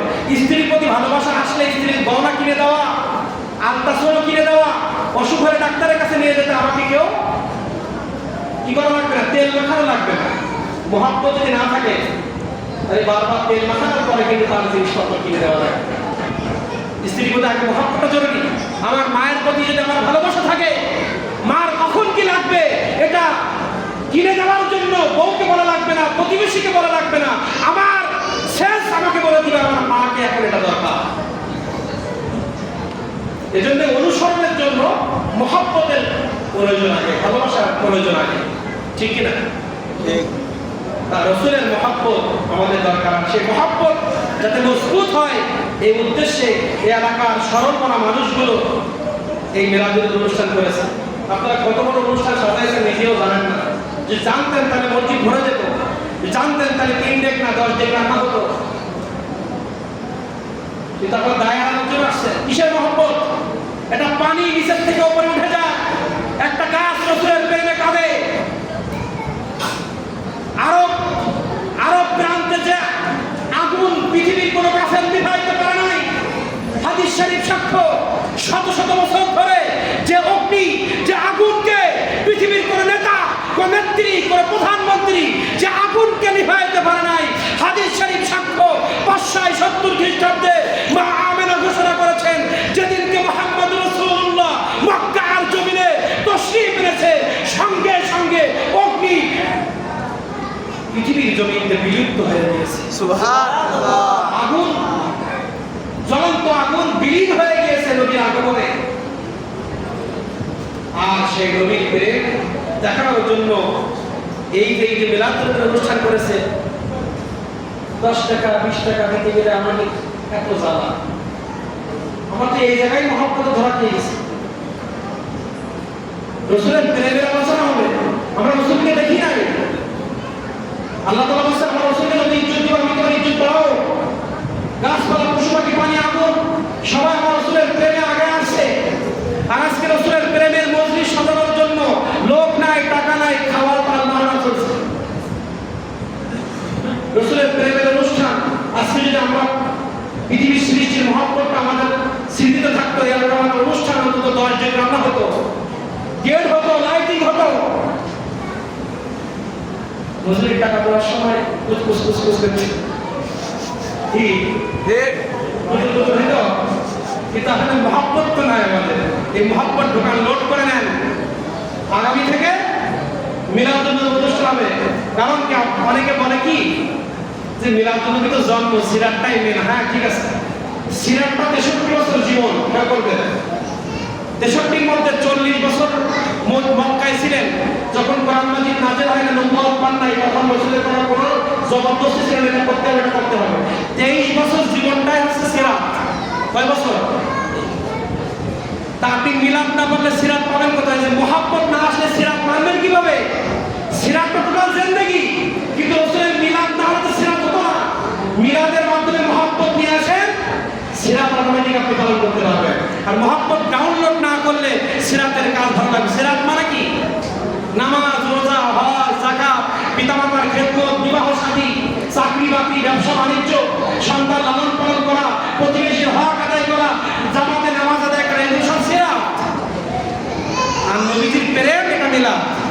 সুবহানাল্লাহ বলবেন না? রাসূলের প্রেম করা, রাসূলের প্রেমের আলোচনা করা, রাসূলের মহব্বত দেখানো, এটা হচ্ছে মিলাদ। আর নামাজ, রোজা, হজ, যাকাত টোটাল জিন্দেগিটা রাসূলের জীবনের সাথে মিলিয়ে চলা হচ্ছে সিরাত। তাহলে মহব্বত যদি আগে না আনতে পারি তাহলে সিরাত সহজ হবে? আগে দরকার ডাউনলোড করবো মহব্বত, অটোমেটিক সিরাত ডাউনলোড হয়ে যাবে। তাহলে আগামী মিলাদুন নবী 10 ডেট দিয়ে লাইটিং করে গেট করে মিলাদুন নবী এখানে কারণ হবে, পক্ষে কে কে আছেন? আসাম ভাই, আমি ওয়াজটা শুনে একটু। আমাদের ইসলামের প্রতি দরদ, রাসূলের প্রতি দরদ এমন পর্যায়ে গেছে, পানির কাছে হেরে গেছি, গাছের কাছে হেরে গেছি, অগ্নির কাছে হেরে গেছি। আমার নবীজি সফরে গিয়ে মরুভূমির মধ্যে বাথরুম করতে বসছে। আসমান থেকে আল্লাহ হুকুম করেছে, আমার নবীজি ফাঁকা জায়গায় বাথরুম করতে বসছে, লজ্জা পাবে। গাছগুলো হুমড়ি খেয়ে শিকড় সূত্র এসে রাসূলকে ঘিরে ফেলেছে। আমার রাসূলের জন্য কোনো বেইজ্জতি না হয়। আর আজকের জমিনে যে রাসূল বাথরুম করতে বসেছে, পশু পাখি দেখবে আমার রাসূলের বেইজ্জতি হবে, মানুষ দেখবে বেইজ্জতি হবে। সেই রাসূলের নামে কটূক্তি করা হয়, আপনার আমার মতো মুসলমানের সামান্যতম একটু আঘাত লাগে না। কিসের মহব্বত হবে? গাছের কাছে হেরে গেলাম, গাছের মহব্বতের কাছে আমরা হেরে গেলাম, পানির কাছে আমরা হেরে গেলাম। আকাশের চন্দ্র, যে চন্দ্র পৃথিবীর থেকে কত গুণ বড়, যে চন্দ্র পৃথিবীকে আলো দিচ্ছে, সেই চন্দ্রকে রাসূল বলেছে ভেঙে টুকরো হও, দ্বিখণ্ডিত হয়ে গেছে। চন্দ্র রাসূলের প্রেম দেখা গেল। যে চন্দ্র পৃথিবীর জমিনে পড়লে পৃথিবী ধ্বংস হয়ে যাবে, সেই চন্দ্র রাসূল ইশারা করেছে রাসূলের মহব্বতে দ্বিখণ্ডিত হয়েছে। চন্দ্রের কাছে আমাদের মহব্বত হেরে গেলাম। রাসূল আকরাম সাল্লাল্লাহু আলাইহি ওয়াসাল্লাম সফরে গিয়েছেন। আলী রাদিয়াল্লাহু তাআলা, একটা খবর দেব, রাসূল আকরাম সাল্লাল্লাহু আলাইহি ওয়াসাল্লাম সফরের মধ্যে আসর ওয়াক্তে আলী রাদিয়াল্লাহু তাআলা রানের পরে মাথা দিয়ে ঘুমাচ্ছেন। এমন সময় আসরের আজান হয়েছে, আসরের নামাজের সময় এসে গেছে। আলী রাদিয়াল্লাহু তাআলা পেরেশানি হয়েছে, একবার সূর্যের দিকে তাকায়, একবার আমার নবীর দিকে তাকায়। নামাজের সময় তো চলে গেল, আমার নবী এখনো জাগলো না। মানুষ কি বলবে, রাসূল আসরের নামাজ কাজা হয়ে যায় কেন? আলী রাদিয়াল্লাহু তাআলা আনহু একবার সূর্যের দিকে তাকায়, একবার আমার নবীর নূরের চেহারার দিকে তাকায়, একবার সূর্যের দিকে তাকায়, একবার আমার নবীর চেহারার দিকে তাকায়। হঠাৎ করে নবীর ঘুম মোবারক, ঘুম থেকে চেতন হয়ে গেল, জাগ্রত হয়ে গেল। আলীর দিকে তাকিয়ে বলে, আলী কি খবর? আলী বল, কিছুই বলে না। আমার নবীজি বলে, তুমি একবার সূর্যের দিকে তাকাও, একবার আমার দিকে তাকাও কেন? ও আলী, তুমি কি চিন্তা করেছো আমি জানি। আলী, তুমি শুনে রাখো, শুনে রাখো, যে রাহমাতুল লিল আলামিনকে আল্লাহ সৃষ্টি করেছেন, এই যে ঘুম দিয়েছেন আল্লাহর পক্ষ থেকে, যে আল্লাহ আমাকে ঘুমিয়ে রাখছেন, সেই আল্লাহ সূর্যকে ওখানে স্থান করে দিয়েছে। আমি জাগ্রত হব, তারপরে নামাজ আদায় করার পরে সূর্য সেখান থেকে যাবে। এর আগে সূর্যের ক্ষমতা নাই, সূর্য অস্তমিত হবে। কি প্রেম রাসূলের! আমাদের প্রেম কোথায়? আমাদের প্রেম কোথায়? তাহলে আগে, কারণ আপনি জানেন, যদি অন্তর থেকে মন থেকে মিলাদুন নবীর অনুষ্ঠান করতে পারেন, আমি তো যে আলোচনা করছি এটাতে বোঝা যায় যে এই অনুষ্ঠানটা রাসূলের প্রেমের একটা অনুষ্ঠান। তাই প্রেমটা আমার দেখাতে গেলে সর্বোচ্চ পর্যায়ে দেখাতে হবে, ঠিক না? আমি এই অনুষ্ঠানটা আমার নবীকে ভালোবাসি বলে তো করেছি। তাই এই ভালোবাসাটার ক্ষেত্রে কি বিপদতা করা যাবে? সর্বোচ্চ ভালোবাসা দিতে হবে। কি দিতে হবে? আমার সর্বোচ্চ ভালোবাসাটা এখানে প্রেজেন্ট করতে হবে, তাহলে আল্লাহ তাআলা খুশি হবে। আর এই প্রেজেন্টটা যদি করতে পারি, একটা মিলাদুন নবীর অনুষ্ঠান হতে পারে হাসরের ময়দানে আপনার আমার নাজাতে রাসূল। সুবহানাল্লাহ। তাহলে 10 জেগের জন্য কি আওয়াজ করা লাগবে? আল্লাহ ইনশাআল্লাহ হবে তো। সবাই মিলে কাঁধে কাঁধ মিলে হাসান ভাই আছে, হাসান ভাই আছে, হাসান ভাইকে নিয়ে যায় না, ফোনে কথা বলবো, যারা বিদেশে থাকবে ফোনে কথা বলবো, কাঁধে কাঁধ মিলে দল মত নির্বিশেষে কে কোন পদে, কার চেহারা কালো কার সাদা, কে ধনী কে গরিব, সব ভেদাভেদ ভুলে গিয়ে দল মত যুবক বৃদ্ধ শিশু ঐক্যবদ্ধ হয়ে এলাকার মধ্যে একটা জাগরণ সৃষ্টি করতে বলে ঠিক না বলেন? এই মাদার বেড়ের থেকে প্রমাণ হয়ে যাবে, আলো চিকচিক করবে, হাড়িগুলো কি খাওয়ান দেওয়ার জন্য চুলায় আগুন জ্বলবে, লাইটগুলো চিকচিক করবে, মাইক থেকে সুন্দর বক্তব্য বের হবে, আল্লাহ রাব্বুল আলামিনের রহমত নাজিল হবে, জান্নাত আমাদের কাছে চলে আসতে থাকবে। এমন একটি পরিবেশ আগামীতে করার জন্য আমরা প্রস্তুতি এগিয়ে আছে। আপনাদের এই ক্যামেরা কিন্তু বলা আব্দুল তৈরি সামনের বছর হাত থেকে দেখবো এরা সবাই এই কাজে সহযোগিতা করবে। সুন্দর করে ক্যামেরা সবাই দিকে বুঝে নাও, আগামী বছর মিলাদুন্নবীর অনুষ্ঠানের আগে এই ক্যামেরার ছবি দেখে আমি সভাপতির কাছে খোঁজ নেব যে মানুষগুলো দরজায় রান্না করার জন্য হাত তুলেছিল তারা কতটুকু সভাপতির সাথে সহযোগিতা করেছে। হাতটা ওঠান ভাই, সবাই একটা হাতটা ওঠান, ক্যামেরায় স্মৃতি হয়ে থাকবে, এই ক্যামেরায় স্মৃতি হয়ে থাকবে কারা মিলাদুন্নবী পালন করার জন্য হাত তুলেছিলেন, এই মানুষগুলোর খোঁজ।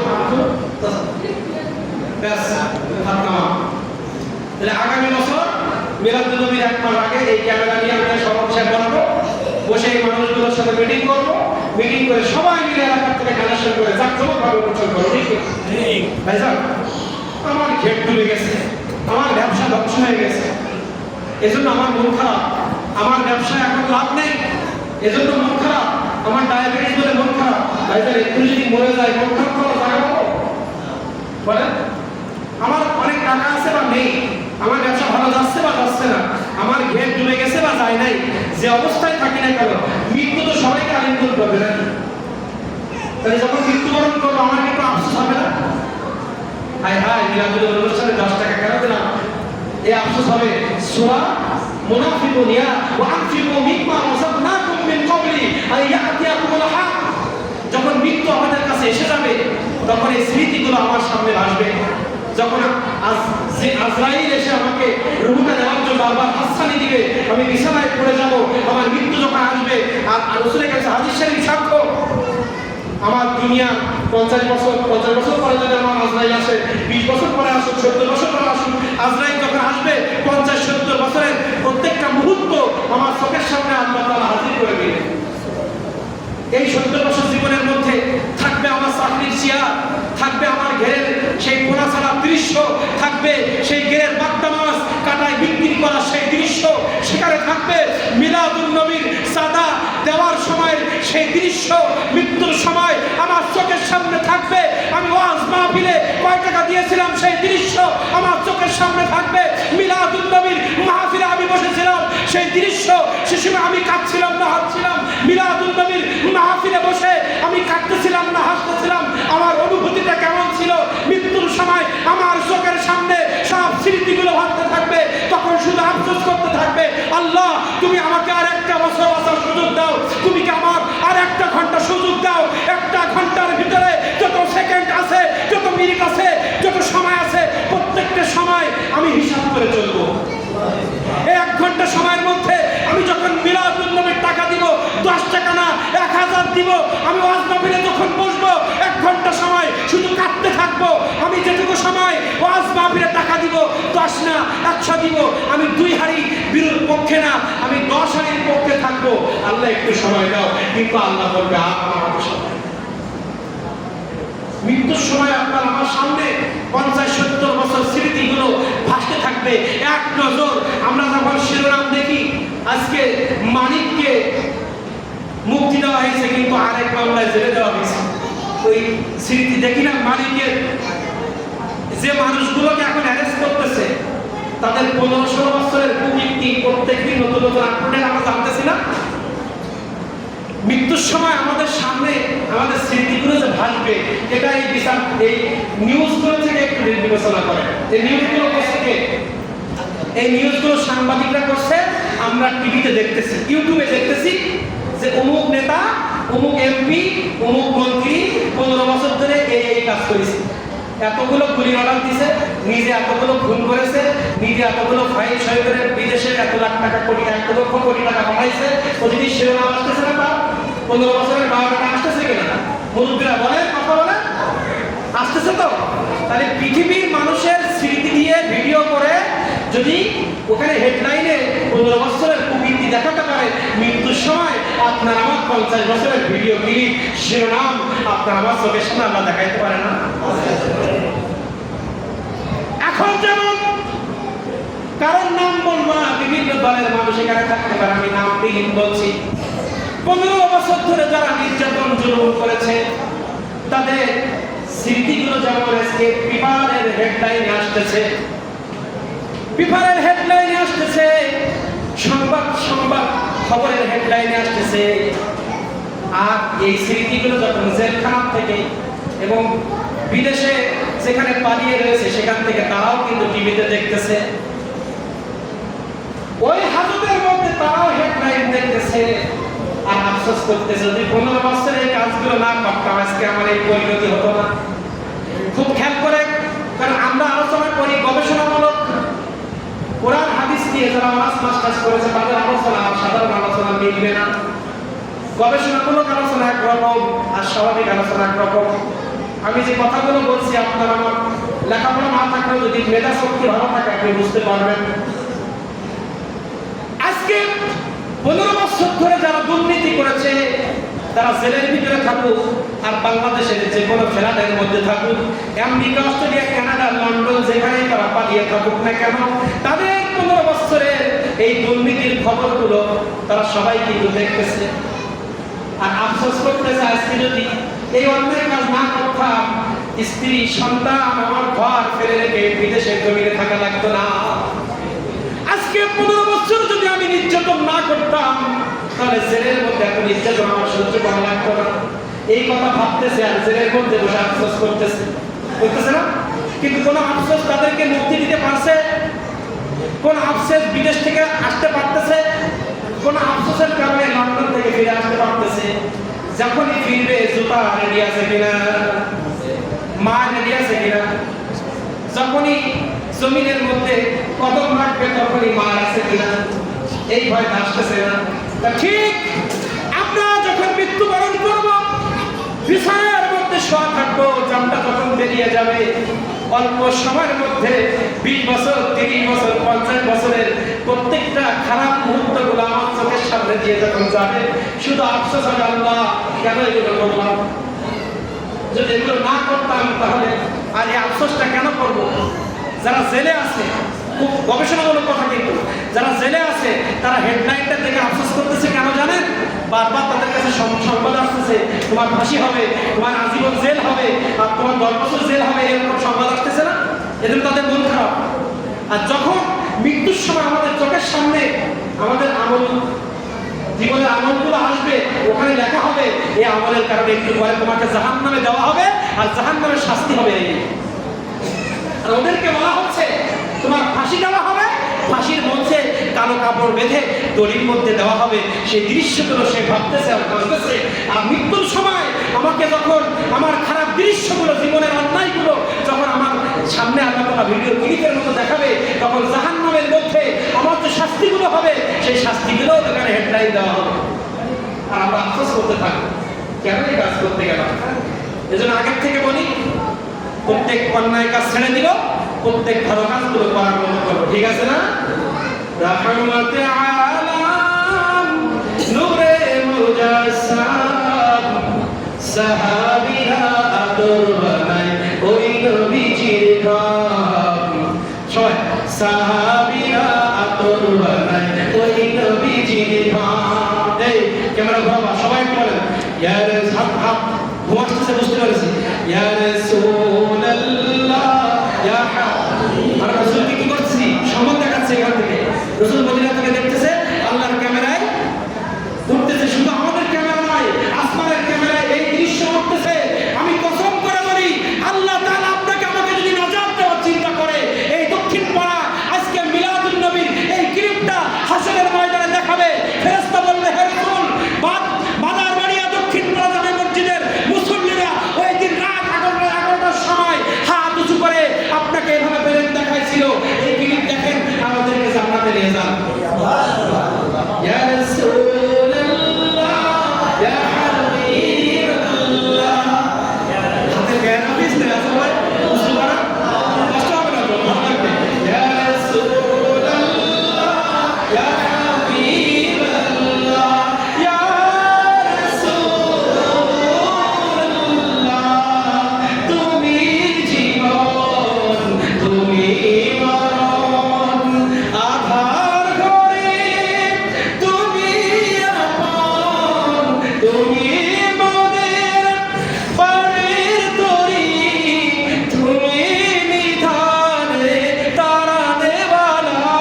শুদ্ধ আওয়াজ করতে পারি না, কিন্তু কথা কি খারাপ বলি? তো সুবহানাল্লাহ আসতে পারেন কেন বলেন? আলহামদুলিল্লাহ জোরে বলেন তো মিডিয়া এমনি সবাই একসাথে আলহামদুলিল্লাহ সুবহানাল্লাহ আলহামদুলিল্লাহ লা ইলাহা ইল্লাল্লাহ আল্লাহু আকবার লিল্লাহিল হামদ সুবহানাল্লাহ আলহামদুলিল্লাহ লা ইলাহা ইল্লাল্লাহ আল্লাহু আকবার লিল্লাহিল হামদ। জীবনে আর বলতে পারবো কিনা গানতে আছে আজকে জীবনের শেষ মুহূর্ত বলে করে একবার আলহামদুলিল্লাহ অন্তর থেকে বলে অন্তরের ময়লাগুলো দূর করে দিলাম। ঠিক আছে না? তাহলে তুমি জীবন তুমি মরণ নিধানে তাড়ানেওয়ালা। তুমি জীবন মানে কি? এই জীবনে তুমি ছাড়া আমার জীবনের কোনো দাম নাই। কারণ আল্লাহ বলছে গাছের জন্য আমি রহমত, সরি বলেন গাছের জন্য গাছের মালিক আমি, গাছ খেজুর দিবে নবীর কারণে। কি কারণে? গাছের মালিক আমি, কিন্তু গাছের ফল দিবে আমার নবী চাইলে। দলিল কি? আল্লাহ বলছেন আলহামদুলিল্লাহি রাব্বিল আলামিন, পৃথিবীর সব সৃষ্টির জন্য আমি রব। ওয়া আরসালনাকা ইল্লা রাহমাতাল লিল আলামিন, পৃথিবীর সবার জন্য আমি নবী রহমত। এই তাফসীর আপনি পড়ে দেখেন। গাছের মালিক আল্লাহ, কিন্তু গাছের রস দিবে আমার রাসূলের প্রেম থাকে। আপনার মুখ দিয়ে জোরে আলহামদুলিল্লাহ বেরোবে রাসূলের প্রেম নোট করলে তারপরে আপনি দাঁড়িয়ে রাখবেন কখন? রাসূলের ইশক ঢুকবে যখন। আপনি নারাজ থাকবেন আলহামদুলিল্লাহ জোরে বলবেন কখন? রাসূলের প্রেম নোট করবে যখন।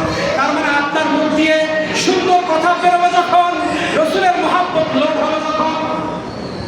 গাছ রস দিবে কখন? রাসূলের প্রেম লোড হবে যখন। সূর্য আলো দিবে কখন? রাসূলের প্রেম লোড করবে যখন।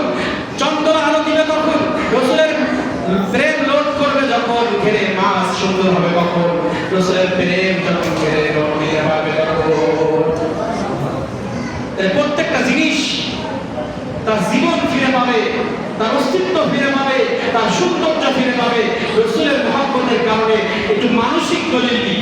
এতক্ষণ তো প্রাণীর দলিল দিয়েছি, গাছপালার দলিল দিয়েছি, একটু মানসিক দলিল দেই। প্রেমে কেমন সম্মান পাবে? আমার নবীজি যখন মেরাজ থেকে আসছে, মেরাজের গল্প শুনে সিদ্দিক আকবর বলছে আপনি যা বললেন তাই সঠিক। কারণ এটা প্রেমের প্রকাশ। আর এই কথা বললেই আমার সিদ্দিক আবু বকর হয়ে গেল সিদ্দিক আকবর।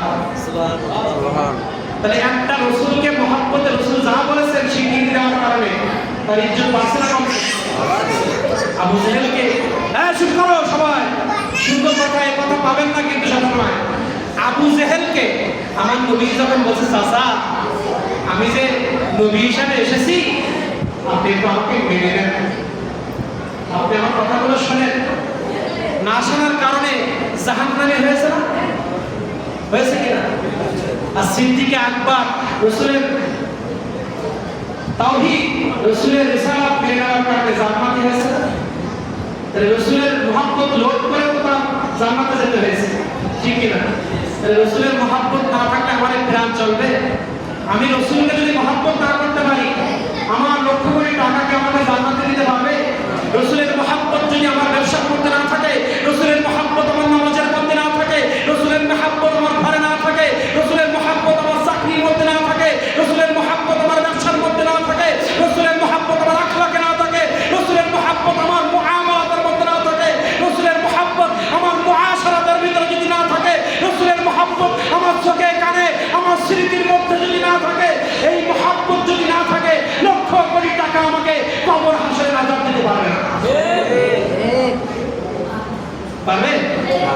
তার লক্ষ কোটি টাকার থেকে রাসূলের প্রেম, লক্ষ কোটি টাকা দিয়ে আপনার ডায়াবেটিস কন্ট্রোল করা সম্ভব নয়।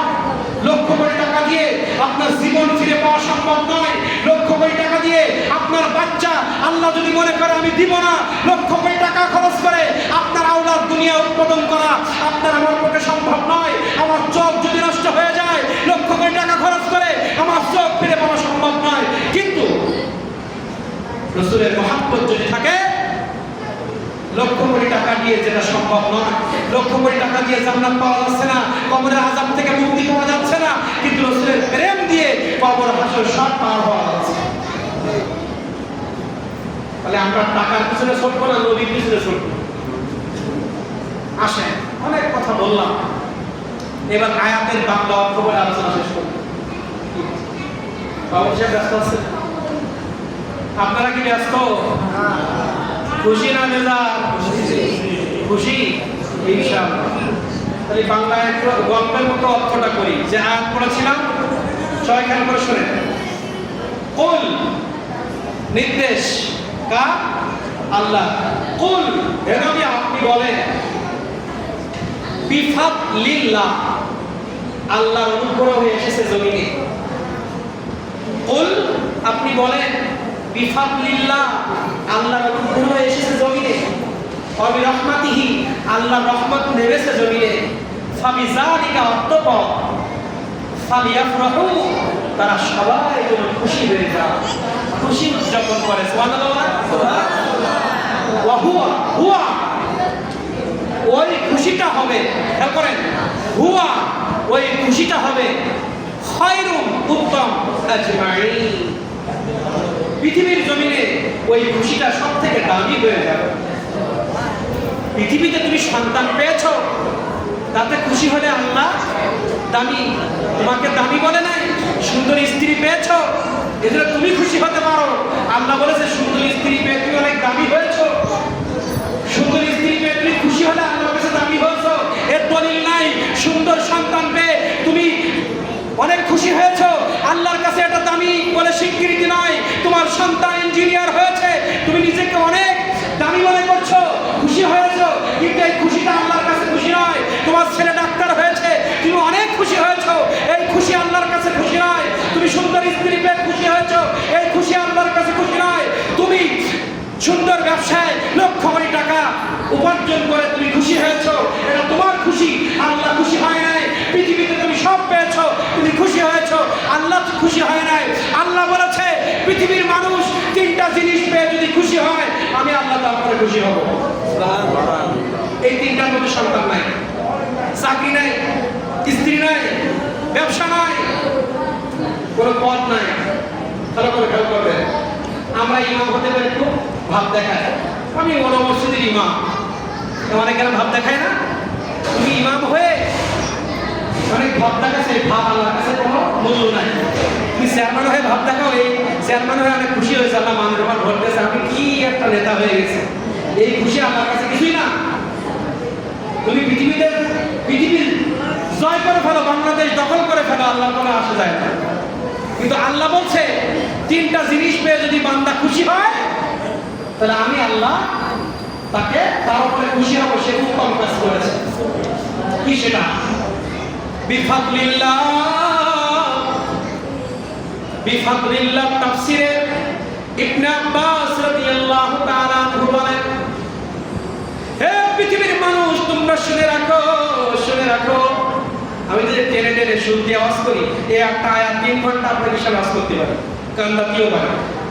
কারণ কেউ আছে একটা শব্দ টেনে টেনে অনেক কথা বলে, আর কেউ তাড়াতাড়ি বলি সব শেষ করে দেয়। আমি তাড়াতাড়ি সব কিছু শেষ করতেছি, কিন্তু যে কোনো একটা ঘটনা টেনে টেনে বললে 1 ঘন্টা দেওয়া সম্ভব না। কিরকম?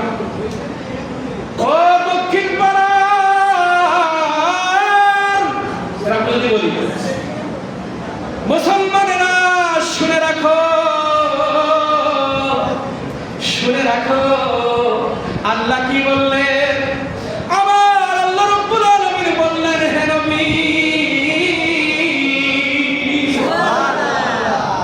ওই পুলির কথা বলতে গিয়ে আমি কত ছুটটা দিলাম দেখে, কিন্তু আগে বললাম কি কুল হে নবী বলেন, একসাথে অর্থ করে ফেললাম।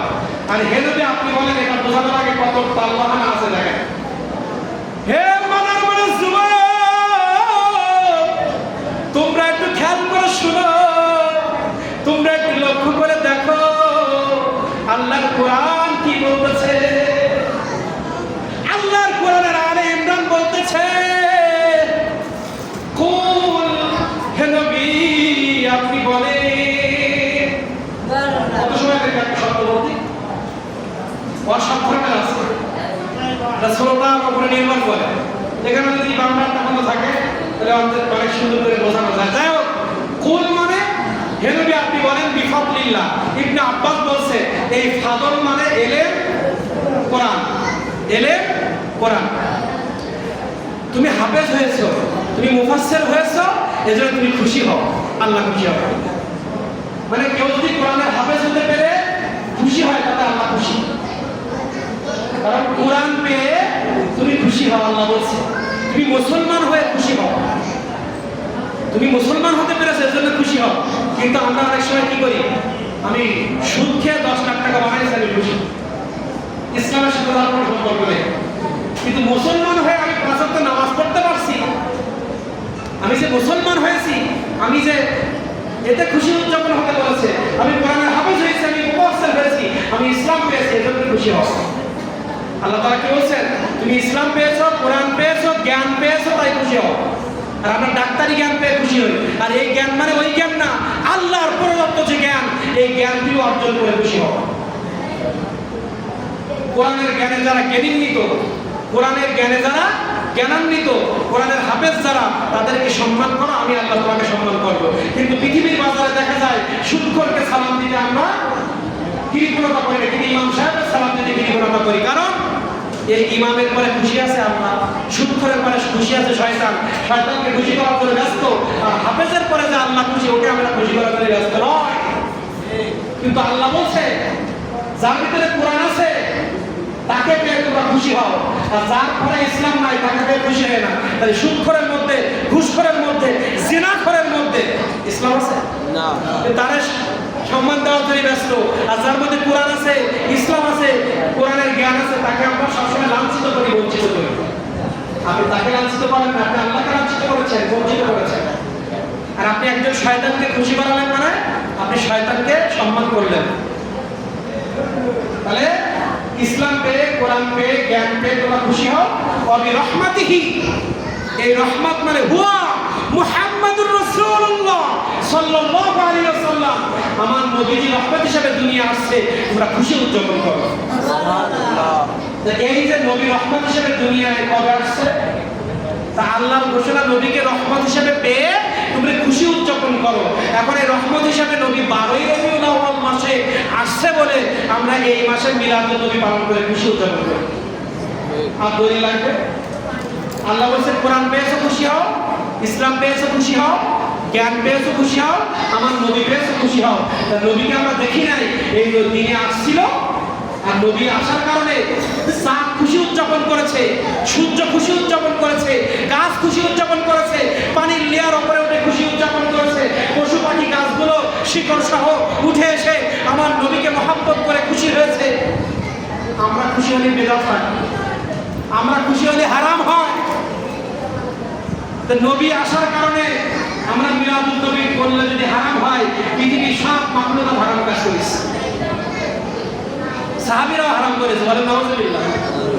এজন্য আমরা না করি অসুবিধা নাই, কিন্তু বিরোধিতা করা যাবে না, এটা ঈমানের একটা প্রকাশ। আল্লাহ তাআলা আমাদের সবাইকে এই মিলাদুন নবীর মাহফিল থেকে একটাই শিক্ষা, আজকে সবক, প্রত্যেকটা জায়গায় সব থেকে আমার কোরআন, ইসলাম এবং নবীকে আমরা প্রায়োরিটি দেব। কি দেব?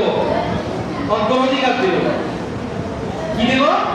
সব জায়গায়, নামাজের ক্ষেত্রে, মাদ্রাসা, মসজিদ, ব্যবসা প্রতিষ্ঠান, যুবক যারা তাদের যৌবন পরিচালনার ক্ষেত্রে আমার নবীকে প্রায়োরিটি দিবে, অগ্রাধিকার দিবে। আমার নবী বলছে, হে যুবক, তোমার যৌবনকে তুমি বিক্রি করে দাও আল্লাহর রাস্তায়, আমি জান্নাত তোমার জন্য ওয়াজিব ঘোষণা করলাম। সুবহানাল্লাহ। হে যুবক, তোমার যৌবনকে আল্লাহকে দিয়ে দাও, আল্লাহ জান্নাত তোমাকে দিয়ে দিবে। তাহলে যুবক বয়সে নামাজ পড়তে অনীহা হয়, নামাজ পড়ো যুবক, মৃত্যুর সাথে সাথে জান্নাত। যুবক বয়সে জিনার প্রবচনা হয়, ইউসুফ আলাইহিস সালামের খেয়াল করো, নবীর মহব্বতে জিনাত থেকে ফিরে আসো, আল্লাহ তোমাদের জান্নাত রেডি করে রাখছে। হাসরের মাঠে আল্লাহ যেখানে বসবেন, তার পাশে লক্ষ কোটি যুবক দাঁড়ায় থাকবে। প্রত্যেকটা ব্যক্তিকে আলাদা আলাদা করে আল্লাহ পৃথিবীর কাছে পরিচয় করা দেবে। দক্ষিণ পাড়া, বাহাদুরপুর দক্ষিণ পাড়া মসজিদের 10 জন যুবককে আমি সিলেক্টেড করেছি, তাদের যৌবন আমাকে দিয়েছিল, আজকে তাদেরকে আমি জান্নাতে দেবো, তাই সবার সাথে পরিচয় করা দিচ্ছি। তা আমরা চাই না হাসরের মাঠে আল্লাহ যে যুবকগুলোকে জান্নাতি ঘোষণা দিয়ে সবার কাছে পরিচয় করাবে ওই যুবকের লিস্টে আমাদের নাম থাকবে? আমরা চাই না? তাহলে আজকের থেকে যুবক যারা তাদের যৌবনের প্রত্যেকটা সময় আমরা রাসূলের মহব্বতে, কোরআনের মহব্বতে, ইসলামের পক্ষে থাকতে প্রস্তুত হয়ে যাবো এখন থেকে। আর সকল শ্রেণীর মানুষ দল মত নির্বিশেষে আমার প্রত্যেকটা অবস্থান থেকে আমার ইসলাম, কোরআন এবং নবীকে আমরা অগ্রাধিকার দিয়ে আমার জীবন পরিচালনা করবো। ওয়াখির দাওয়ানা আলহামদুলিল্লাহি রাব্বিল আলামিন। আসসালামু আলাইকুম ওয়া রাহমাতুল্লাহি ওয়া বারাকাতুহু।